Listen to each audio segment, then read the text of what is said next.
Hi hello ಎಲ್ಲರಿಗೂ ನಮಸ್ಕಾರ. Welcome back to my YouTube channel. ಎಲ್ಲರೂ ಹೇಗಿದ್ದೀರಾ? ಎಲ್ಲರೂ ಚೆನ್ನಾಗಿದ್ದೀರಾ ಅಂತ ನಾನು ಭಾವಿಸ್ತಾ ಇದ್ದೀನಿ. ಯಾಕೆ ಅಂತಂದರೆ good food is good health ಅಂತಾರಲ್ಲ, ಅದಕ್ಕೋಸ್ಕರ. ಹಾಗೆ ನಾನೀಗ ನಿಮಗೆ ಒಂದು ಗುಡ್ ಫುಡ್ನ ತೋರಿಸ್ಕೊಡ್ತಾ ಇದ್ದೀನಿ. ಅದೇನಪ್ಪ ಅಂತಂದರೆ ಮೊಸರು ಕೋಡುಬಳೆ. ತುಂಬ ರುಚಿಯಾಗಿರುತ್ತೆ, ಹಾಗೆ ಟೇಸ್ಟಿಯಾಗಿರೋ ಈ ಮೊಸರು ಕೋಡುಬಳೆನ ನಾನೀಗ ಯಾವ ಥರ ಮಾಡೋದು ಅಂತ ತೋರಿಸ್ಕೊಡ್ತಾ ಇದ್ದೀನಿ. ಮೊದಲಿಗೆ ನಾನು ಒಂದು ಕಪ್ಗೆ 1 ಗ್ಲಾಸ್ ಆಗುವಷ್ಟು ಹುಳಿ ಮೊಸರನ್ನ ತಗೊಂಡಿದ್ದೀನಿ. ಇಲ್ಲ ಅಂದರೂ ಪರವಾಗಿಲ್ಲ, ನಾರ್ಮಲ್ ಫ್ರೆಶ್ ಮೊಸರನ್ನ ಬೇಕಾದ್ರೂ ನೀವು ಯೂಸ್ ಮಾಡ್ಬೋದು. ಹಾಗೆ ನಾನು ಇದಕ್ಕೆ ಅರ್ಧ ಗ್ಲಾಸಷ್ಟು ನೀರನ್ನ ಹಾಕ್ಕೊಂಡು ಮಿಕ್ಸ್ ಮಾಡ್ಕೊತಾ ಇದ್ದೀನಿ. ಮೊಸರು ಮತ್ತು ನೀರೆಲ್ಲನೂ ನೀಟಾಗಿ ಮಿಕ್ಸ್ ಆಗಬೇಕು. ಅಲ್ಲಿವರೆಗೂ ನಾನೀಗ ಮಿಕ್ಸ್ ಮಾಡ್ಕೊತಾ ಇದ್ದೀನಿ. ನೀವು ಬೇಕು ಅಂತಂದರೆ ಒಂದು ಮಿಕ್ಸಿಗೆ ಹಾಕಿ ನೀಟಾಗಿ ಗ್ರೈಂಡ್ ಮಾಡಿ ಕೂಡ ಇದನ್ನು ಹಾಕ್ಕೊಬೋದು. ಆದರೆ ನಾನು ಇದೇ ಥರ ನಿಮ್ಗೆ ತೋರಿಸ್ಕೊಡ್ಬೇಕು ಅಂತ ಹೀಗೆ ಮಿಕ್ಸ್ ಮಾಡ್ತಾ ಇದ್ದೀನಿ. ನೋಡಿ, ಈಗ ನಾನು ಇದಕ್ಕೆ 1 ಸ್ಪೂನ್ ಜೀರಿಗೆ, ಹಾಗೆ ಕರಿಬೇವು ಸೊಪ್ಪು, 3ರಿಂದ 4 ಹಸಿಮೆಣಸಿನ್ಕಾಯಿನ ಕಟ್ ಮಾಡಿ ಇಟ್ಕೊಂಡಿದ್ದೆ, ಅದನ್ನು ಮಿಕ್ಸ್ ಮಾಡಿರೋ ಮೊಸರೊಳಗಡೆ ಹಾಕ್ತಾ ಇದ್ದೀನಿ. ಇದ್ರ ಜೊತೆಗೆ ನಾನು ಅರ್ಧ ಸ್ಪೂನ್ ಆಗುವಷ್ಟು ಉಪ್ಪು, ಹಾಗೆ 1/4 ಸ್ಪೂನ್ ಆಗೋಷ್ಟು ಹಿಂಗನ್ನ ಹಾಕಿ ಮಿಕ್ಸ್ ಮಾಡ್ಕೊತಾ ಇದ್ದೀನಿ. ಹಿಂಗು ನೀಟಾಗಿ ಮಿಕ್ಸ್ ಆಗಲ್ಲ, ಅದಕ್ಕೆ ನೀವು 1-2 ಸ್ಪೂನ್ ನೀರನ್ನ ಹಾಕಿ ಮೊದಲೇ ಮಿಕ್ಸ್ ಮಾಡಿ ಇಟ್ಕೊಂಡು ಆ ಮಿಕ್ಸ್ ಆಗಿರೋ ಹಿಂಗನ್ನ ಹಾಕಿ ಕೂಡ ಮಿಕ್ಸ್ ಮಾಡ್ಕೊಬೋದು. ನೋಡಿ, ಈಗ ಎಲ್ಲನೂ ನೀಟಾಗಿ ಪರ್ಫೆಕ್ಟಾಗಿ ಮಿಕ್ಸ್ ಆಗಿದೆ. ಇದನ್ನು ನಾನು ಗ್ಯಾಸ್ ಮೇಲೆ ಒಂದು ಪಾತ್ರೆ ಇಟ್ಟು ಈ ಮಿಕ್ಸ್ ಆಗಿರೋ ಮೊಸರನ್ನೆಲ್ಲ ಈಗ ಆ ಪಾತ್ರೆ ಒಳಗಡೆ ಹಾಕ್ತಾ ಇದ್ದೀನಿ. ಯಾಕೆ ಅಂತಂದರೆ ಇದು ನೀಟಾಗಿ ಚೆನ್ನಾಗಿ ಕುದಿಬೇಕು, ಅದಕ್ಕೋಸ್ಕರ ನಾನು ಗ್ಯಾಸ್ ಮೇಲೆ ಇಟ್ಟು ಇದನ್ನು ಕಾಯಿಸ್ಕೊತಾ ಇದ್ದೀನಿ. ನೋಡಿ, ಈ ಥರ 1-2 ಸಲ ತಿರುಗಿಸ್ಕೊಟ್ಟೆ. ನೋಡಿ, 1-2 ನಿಮಿಷ ಕಾಯಿಸಿದ ತಕ್ಷಣ ಚೆನ್ನಾಗಿ ಕುದಿದಿದೆ, ಮೊಸರು ಮತ್ತು ನೀರು ಸಪ್ರೇಟ್ ಆಗ್ತಾಯಿದೆ. ನೋಡಿ, ಈ ಟೈಮಲ್ಲಿ ಒಂದ್ಸಲ ನೀಟಾಗಿ ಮಿಕ್ಸ್ ಮಾಡಿಕೊಡೋಣ. ನೋಡಿ, 1-2 ನಿಮಿಷ ನೀವು ಚೆನ್ನಾಗಿ ಕುದಿಸ್ಕೊಂಡ್ರೆ ಸಾಕು, ಪರ್ಫೆಕ್ಟಾಗಿ ಕುದಿಯೋಕ್ಕೆ ಸ್ಟಾರ್ಟ್ ಆಗುತ್ತೆ. ನೋಡಿ, ಈಗ ಕುದೀತಾ ಇದೆ.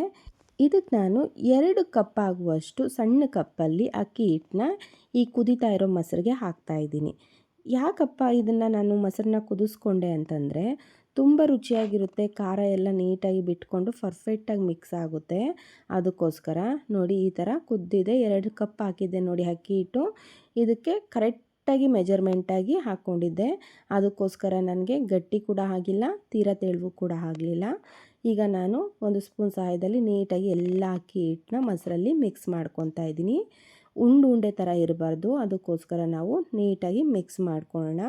ಕೈ ಬಿಡ್ದಂಗೆ ನಾವು 1-2 ನಿಮಿಷ ಪರ್ಫೆಕ್ಟಾಗಿ ಮಿಕ್ಸ್ ಮಾಡ್ಕೊಬೇಕು ನಾವು. ಇಲ್ಲ ಅಂದರೆ ಅಕ್ಕಿ ಹಿಟ್ಟು ಹಾಗಾಗೆ ಇದ್ಬಿಡುತ್ತೆ, ಅದಕ್ಕೋಸ್ಕರ. ನೋಡಿ, ಈ ಥರ ನಾವು 1 ಸ್ಪೂನ್ ಸಹಾಯದಲ್ಲಿ ಚೆನ್ನಾಗಿ ಮಿಕ್ಸ್ ಮಾಡ್ಕೊಳ್ಳೋಣ. ನೋಡಿ, ಈಗೆಲ್ಲ ಮಿಕ್ಸ್ ಆಗಿದೆ. ಇದಕ್ಕೆ ನಾನೀಗ ಒಂದು ಪ್ಲೇಟ್ನ ಮುಚ್ಚಿ ಸಣ್ಣ ಫ್ಲೇಮಲ್ಲಿ ಒಂದು 3 ನಿಮಿಷ ಬೇಯಿಸ್ಕೊತಾ ಇದ್ದೀನಿ ಹಬೆಯಲ್ಲಿ. ನೋಡಿ, ಈಗ 3 ನಿಮಿಷ ಆಗಿದೆ, ಪ್ಲೇಟ್ನ ತೆಗೆದೆ.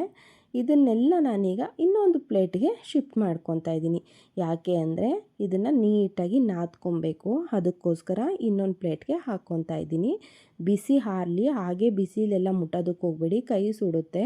ಹಾಗೆ ನೀವು ಕೈನ ಒದ್ದೆ ಮಾಡಿ ಇಟ್ಕೊಂಡು ಇದನ್ನು ನಾದ್ಕೊಬೇಕು. ಯಾಕೆಂದರೆ ಬಿಸಿ ಇದ್ದರೆ ಕೈಯೆಲ್ಲ ಸುಟ್ಟಂಗೆ ಆಗೋಗುತ್ತೆ, ಅದಕ್ಕೋಸ್ಕರ ನಾದೋದಕ್ಕಾಗಲ್ಲ. ನೋಡಿ, ಈ ಥರ ಕೈನ ತಾವ ಮಾಡ್ಕೊಬೇಕು, ಹಿಟ್ಟನ್ನ ನಾದ್ಕೊಬೇಕು. ಇದೇ ಥರನೇ ನೀವು ಮಾಡ್ಕೊಳ್ಳಿ. ಈ ಟೈಮಲ್ಲಿ ಏನಾದರೂ ನಿಮಗೆ ಉಪ್ಪು ಮತ್ತು ಗಟ್ಟಿ ಅನ್ನಿಸ್ದಾಗ ನಿಮಗೆ ಸ್ವಲ್ಪ ಬಿಸಿನೀರನ್ನ ಕೂಡ ಹಾಕ್ಕೊಂಡು ರೆಡಿ ಮಾಡ್ಕೊಬೋದು. ಉಪ್ಪು ಕಮ್ಮಿ ಆಯಿತು ಅಂದರೆ ಉಪ್ಪನ್ನ ಕೂಡ ಸ್ವಲ್ಪ ಹಾಕ್ಕೊಳ್ಳಿ. ನೋಡಿ, ಚೆನ್ನಾಗಿ ನಾದಿದ್ದೀನಿ. ಇದನ್ನು ನಾನೀಗ 2 ಉಂಡೆ ಆಗಿ ಮಾಡ್ಕೊತಾ ಇದ್ದೀನಿ. ನೋಡಿ, ಈಗ 2 ಉಂಡೆ ಆಗಿದೆಯಲ್ಲ, ಒಂದು ಬಟ್ಲಲ್ಲಿಟ್ಟು ಮುಚ್ಚಳನ ಮುಚ್ಚಿ ಎತ್ತಿಡ್ತಾ ಇದ್ದೀನಿ. ಯಾಕೆ ಅಂದರೆ ಅದು ಆರಬಾರ್ದು, ಬಿಸಿ ಹಾಗೇ ಇರಬೇಕು, ಅದೇ ಕಾರಣಕ್ಕೆ ನಾನು ಬಟ್ಲಲ್ಲಿ ಮುಚ್ಚಿಟ್ಟೆ.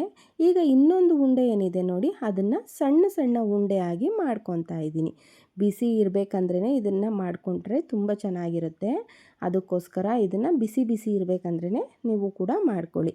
ನೋಡಿ, ಈಗ ಉಂಡೆ ರೆಡಿಯಾಗಿದೆ. ಈ ಉಂಡೆನ ನಾನು ಒಂದೊಂದನ್ನೇ ತಗೊಂಡು ನೀಟಾಗಿ ನೋಡಿ ಸ್ಟ್ರೈಟಾಗಿ ಬರಬೇಕು, ಆ ಥರ ಕೈಯಲ್ಲೇ ನೀವು ನಾದ್ಕೊಳ್ಳಿ.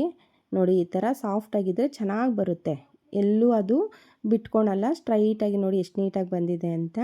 ಈಗ ನಾನು ಇದನ್ನು ಒಂದು ಚಾಕು ಸಹಾಯದಲ್ಲಿ ಕಟ್ ಮಾಡಿಕೊಂಡು ಇದನ್ನು ರೋಲ್ ಮಾಡ್ತಾಯಿದ್ದೀನಿ.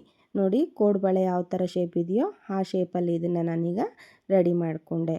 ಇದೇನಾದರೂ ಅಕ್ಕಿ ಹಿಟ್ಟೇನಾದ್ರು ಗಟ್ಟಿ ಆದರೆ ನಿಮ್ಗೆ ಈ ಥರ ಶೇಪ್ ಬರಲ್ಲ. ಯಾಕೆಂದರೆ ಈ ಥರ ಕೋಡುಬಳೆ ಶೇಪ್ ತಗೊತಾ ಇರ್ತೀವಲ್ಲ, ನಾದ್ತಾ ಇರ್ತೀವಲ್ಲ, ಆಗಲೇ ಅದು ಒಡ್ಕೊಳಕ್ಕೆ ಸ್ಟಾರ್ಟ್ ಆಗೋಗುತ್ತೆ. ಆವಾಗ ನಮಗೆ ಪರ್ಫೆಕ್ಟಾಗಿರೋ ಕೋಡುಬಳೆ ಮಾಡೋದಕ್ಕಾಗಲ್ಲ. ನೋಡಿ ಈ ಥರ ಸಾಫ್ಟಾಗಿದ್ದಾಗ ನಾವು ಯಾವ ಶೇಪಲ್ಲಿ ಬೇಕಾದರೂ ಅದನ್ನು ತಗೊಬೋದು. ನೋಡಿ ಈಗ ಕೋಡುಬಳೆಗೆ ಎಲ್ಲ ರೆಡಿಯಾಗಿದೆ. ಈಗ ನಾನು ಗ್ಯಾಸ್ ಮೇಲೆ ಎಣ್ಣೆನ ಕಾಯೋದಕ್ಕೆ ಇಟ್ಟಿದ್ದೀನಿ.